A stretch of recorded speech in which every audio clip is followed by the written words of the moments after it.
मेरठ जिले से एक बड़ी खबर सामने आई है, जहां एक ज्वेलर्स की दुकान में सुरंग बनाकर चोरी करने वाला गैंग, जिसने पुलिस की नाक में दम कर रखा था, आज आखिर पुलिस के जबड़े में सुरंग चोर गैंग 15 लाख के माल सहित फंस ही गया। दरअसल बुलंदशहर के रहने वाले बदमाश ब्रह्मपुरी में रहकर राजमिस्त्री का काम करते थे। पुलिस ने बुधवार को रात सुरंग से एक गैस सिलेंडर, डीवीआर, खुरपी और कुछ अन्य सामान बरामद किया है। दरअसल नंदन सिनेमा के सामने पीयूष गर्ग की न्यू अंबिका ज्वेलर्स की दुकान में सुरंग बनाकर 15 लाख रुपए का माल चोरी कर लिया था। इस मामले में बुलंदशहर के रहने वाले 3 बदमाशों को गिरफ्तार किया गया है। यह तीनों ब्रह्मपुरी के तारापुरी में मकान किराए पर लेकर राजमिस्त्री का काम करते हैं। इन्होंने 3 दिन में सुरंग बनाई है। मामले में पुलिस का कहना है कि खुलासा करने में सीसीटीवी फुटेज से काफी मदद मिली है।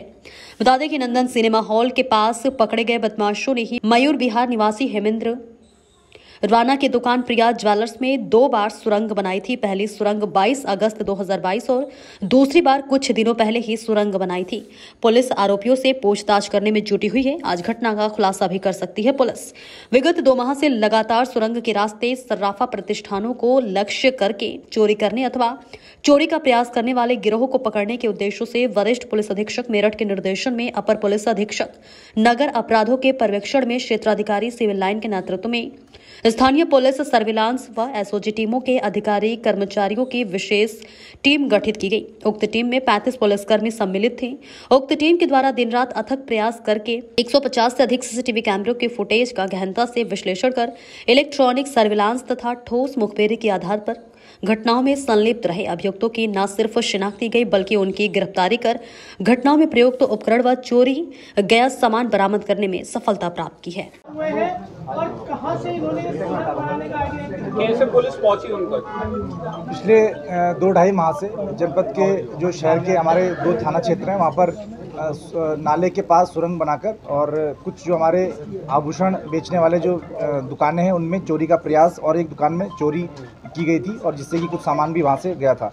इस पूरे प्रकरण में जो है 25 से अधिक पुलिसकर्मियों की जो टीम है वो लगाई गई थी, और इनके द्वारा जो सीसीटीवी देखे गए, लगभग 100 से अधिक सीसीटीवी फुटेज का इसमें देखा गया। लगभग पूरे 1 हफ्ते तक लगातार ही दिन रात सीसीटीवी फुटेज देखे गए, और उसके बाद सर्विलांस की मदद से और मैनुअली इसमें कार्य किया गया, जिसमें कि 3 अभियुक्तों को गिरफ्तार किया गया, जिसमें यामीन पुत्र दीवान खां जो बादशाहपुर थाना ककोड़ जिला बुलंदशहर का रहने वाला है, साथ में सबील पुत्र दीवान खां, ये इसका भाई है, ये भी थाना ककोड़ जिला बुलंदशहर का रहने वाला है, और तीसरा व्यक्ति अमित उर्फ डैनी पुत्र ओमकार उर्फ ओमकार, ये फतेहपुर मकरंदपुर थाना ककोड़ जिला बुलंदशहर का रहने वाला है, और ये विगत कुछ माह से हमारे थाना लिसाड़ी गेट के अंतर्गत किराए के मकान में रह रहे थे, और ये इनके द्वारा ये सारी घटनाएं ये इसमें की गई हैं। और जो बरामदगी है इसमें 3 सिल्ली सफ़ेद धातु, जिसमें चांदी के आसपास 1 किलो 800 ग्राम, 2 लाख रुपए नगद, और इनके द्वारा जो उपकरण प्रयोग में लाए जा रहे थे, जिसमें कि गैस कटर, ग्राइंडर, लोहे के सब्बल, हथौड़ा, जैक और खुरपी, डीवीआर, जो दुकान से डीवीआर भी गया था, और जो गैस सिलेंडर थे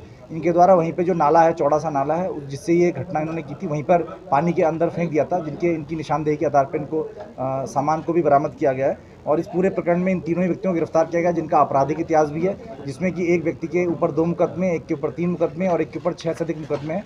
इनके ऊपर पुलिस के द्वारा सख्त कार्रवाई की जाएगी। गैंगस्टर एक्ट के तहत भी इसमें कार्रवाई की जाएगी। आइडिया कैसे आया, ये सुरंग बनाने का आइडिया कैसे लिया, वैसे पेशेवर ये काम करने वाले क्या है? ये मजदूरी का कार्य करते हैं, जो ग्राइंडर का उपयोग करते हैं, गैस कटर का उपयोग करते हैं। साथ में इनको यूट्यूब देखकर और सोशल मीडिया के माध्यम से ये आइडिया आया कि अगर नाली के सहारे चोरी की जाए तो उसको पकड़ना बहुत ही मुश्किल है, क्योंकि वो अगर अंदर चोरी करते हैं तो बाहर कोई सीसीटीवी कैमरे में वो पकड़ में भी नहीं आते हैं, और बहुत आसानी से किसी को बाहर पुलिसकर्मी अगर पेट्रोलिंग भी करते हैं तो वो पता नहीं चल पाएगा, क्योंकि अंदर की जो आवाज़ है वो बाहर नहीं आ पाती है। सर, ये पर्ची छोड़ा इससे पूर्व में उसको भी जाके इन्होंने रेकी किया था। हाँ, ये जो घटना प्रतापपुर में हुई थी, उस घटना का भी इन्होंने निरीक्षण किया था। साथ में इसमें एक और चीज़ निकल के आई कि ये घटनास्थल पे सॉरी वगैरह इस तरह की चीज़ें लिख के छोड़ते थे, क्योंकि इनको ये लगता था कि अगर ये इसी तरह की घटना अगर हमारे घरों में होगी तो हमको भी जिस तरह से बुरा लगेगा, इसी तरह से जो संभवतः जिसके यहाँ चोरी कर रहे हैं उनको भी बुरा लग रहा होगा। यासीन का कर्ज उतारने के लिए सारे एक हो गई थी। हाँ, इनके द्वारा ये घटना अपनी जो गरीबी है उसको पूरा करने के लिए, और इसमें लालच के कारण ही की गई थी। सुरंग बनाने में कितना वक्त इन लोगों को लगा था, कितने दिन इन लोगों ने लगाए थे, और इसे आप कितना बड़ा फ्लॉ मानते हैं? इसे आप कितना बड़ा फ्लॉ मानते हैं?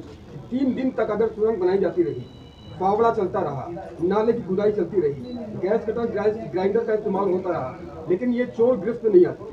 ये घटना जो है इन्होंने जो 2 घटनाएं इसमें जो नौचंदी थाना में हुई थी लगातार 1 महीने के अंतराल में, इसमें पहली घटना में इनके द्वारा 2 से 2.5 दिन का समय लिया गया था। ये रात्रि को जैसे इनको पता, जैसे जो लास्ट घटना हुई थी थाना नौचंदी में, इसमें इनको पता था कि जो संडे को दुकानें बंद हो जाती हैं और सोमवार को साप्ताहिक बंदी होती है, तो इन्होंने ऑब्जर्व किया था और इनको देखा कि जब सोमवार को दुकानें बंद होती तो उस दिन दुकानें नहीं खुलेंगी, तो हम लगातार 2 रातों को, यानी कि संडे की रात, संडे और रविवार और सोमवार की रात को जिस दिन दुकान बंद हो रही है, साथ ही सोमवार और मंगलवार की रात को जिस दिन भी दुकान बंद है, तो इन दोनों ही रातों का उपयोग इनके द्वारा किया गया। और इन घटनाओं में क्योंकि ये नाले के अंदर से जाते थे, तो अगर बाहर कोई आदमी भी चल रहा है तो उसको पता नहीं चल सकता है कि इसके अंदर क्या हो रहा है, नाले में ये सुरंग किस तरह से खोद रहे हैं, क्योंकि आवाज़ बाहर बिल्कुल नहीं आती थी। अच्छा सर, एक चीज बताइए, क्योंकि बुलंदशहर के रहने वाले हैं, मेरठ ही क्यों चुना?